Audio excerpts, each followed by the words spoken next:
तो रोज कथा होती है। 365 दिन में, एक साल में एक जन का नंबर आता है, प्रतिदिन कथा होती है। उस समय भी कथा हो रही थी जब इनकी कथा बनी।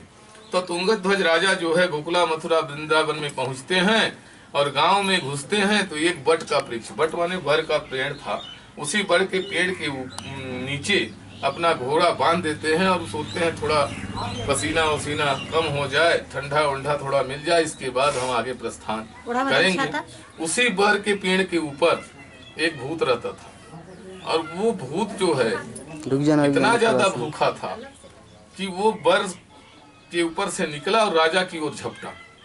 तो राजा देवता का स्वरूप होता है, जैसे राजा की ओर झपटा तो राजा समझ गए, बोले रुक जाओ रुक जाओ रुक जाओ, मैं जानता हूँ कि तुम बहुत भूखे हो, लेकिन तुम ये बताओ कौन सा ऐसा पाप किए थे तुमको प्रेत योनि बनना पड़ा, तुम बताओ और मैं कोशिश करूंगा। तो मेरे साथ चलो, मेरे सखा बन जाओ और मेरे साथ चलो, मैं तुम्हारा प्रेत योनि समाप्त कर दूंगा और तुमको मनुष्य रूप में बना दूंगा। ऐसा कहते हैं प्रेत से तो प्रेत कहता है महाराज मैं गुजरात देश का रहने वाला हूँ और पूर्व जन्म में बहुत बड़ा पाप किया था, इसलिए मुझे प्रेत बनना पड़ा। मैं कई सालों से इसी बर के पेड़ पे रहता हूँ, भूख प्यास से व्याकुल हूँ, इसलिए मैं आपको खाने के लिए दौड़ा। तो राजा बोले देखो तुम मुझे मत खाओ, मेरे घर चलो, मैं तरह तरह का पकवान तुम्हें खिलाऊंगा, तरह तरह की चीजें खिलाऊंगा और कोशिश करूंगा कि तुम प्रेत से मुक्ति पा जाओ। तो बोला ठीक है महाराज जी, आज के बाद आप के साथ मैं चलने को तैयार हूँ। तो तुंगध्वज राजा कहते हैं कि देखो भाई मैं अपने घर तो ले जाऊंगा, लेकिन प्रेत का काम है बाधा करना, तो ऐसा तो नहीं कि मेरे घर जाके बाधा उधा करोगे। तो बोले नहीं महाराज, गुरु से कपट मित्र से चोरी, या हो निर्धन या हो कोढ़ी, अब आप मेरे मित्र हो गए हैं, आपसे मैं कपट और छल नहीं करूंगा, आप मुझे ले चलिए। इतना कहने के बाद वो जो प्रेत है उसको दे दीजिए, प्रेत है, प्रेत जो है वो बर के पेड़ के ऊपर चढ़ जाता है और राजा तुंगध्वज नीचे बर के पत्तों को बिछाकर उसमें बैठ जाते हैं। बैठते हैं तो उसी दिन भगवान सत्यनारायण की कथा हो रही थी एक अहिर के यहाँ। तो अहिरों को पता चला कि तुंगध्वज नाम के राजा यहाँ पर पधारे हुए हैं और वो बर के पेड़ के नीचे रुके हैं, क्यों न उनको एक दोना में प्रसाद लेके दे दिया जाए। अहिर लोग कथा सुनते हैं, आरती हो जाती है, इसके बाद एक दोना में प्रसाद लेके राजा के सामने जाते हैं। तो राजा को घमंड आ जाता है। राजा ने कहा कि मैं राजा होकर अहिरों का प्रसाद क्यों खाऊं। मन में ऐसा उन्होंने सोचा और जब अहिर लोग लेके गए प्रसाद तो उन्होंने कहा यहीं पे रख दो और उसी जगह पर रखवा दिए प्रसाद के दोना को। और प्रसाद के दोना को जब रखवा दिए और अपना घोड़ा बांधे और चलते हुए, और वो प्रेत उतरा और दोना सहित प्रसाद को खा गया। जब दोना सहित प्रसाद को खा जाता है तो उसकी प्रेत योनि वहीं पे समाप्त हो जाती है और मनुष्य रूप धारण कर लेता है। सुंदर विमान स्वर्ग से आता है, वो स्वर्ग को चला जाता है।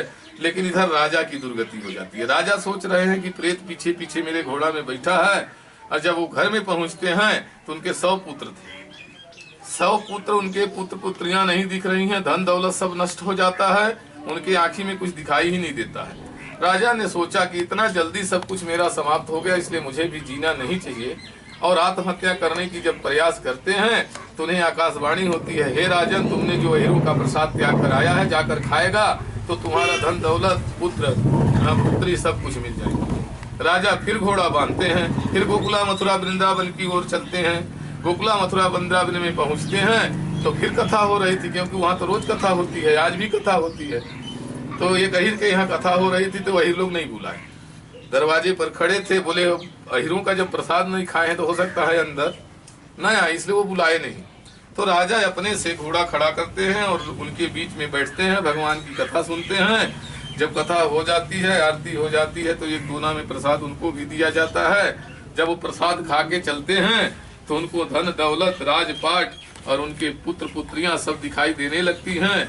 तो इस अध्याय में जो है तुंगध्वज नाम की राजा की कथा, जो भगवान का प्रसाद का त्याग किया था और दुख पाया था, उसकी कथा इसमें है। भगवान नारद जी कहते हैं कि सत्यनारायण किंचित सत्यदेव तथा परे नाना रूपो धरो गुप्ता सर्वेशा सिद्धि प्रदम।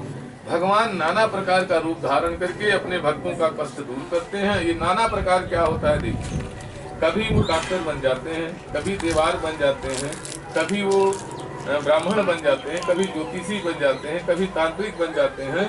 और अगर उस भक्त के कष्ट को दूर करना रहता है तो भक्त जिस रूप में उनको मानता है। आपको ज्यादा विश्वास भूत पर है तो उनको भूत बनना पड़ेगा, और आपको ज्यादा विश्वास विष्णु पर है तो विष्णु बनना पड़ेगा, ज्यादा विश्वास शंकर पर है तो शंकर बनना पड़ेगा। मतलब उनको नाना रूप धर्मभुक्ता सर्वे शासित, उन अपने भक्तों की सिद्धि को पूरा करने के लिए उनको नाना प्रकार का रूप धारण करना पड़ता है। एक बार की बात है, नारद जी आकाश पाताल मृतलोक घूमते घूमते घूमते घूमते जब मृतलोक पर आए तो मृतलोक में आए तो रास्ता में चल रहे थे तो एक दीवार मिल गया, कोई जाति का था।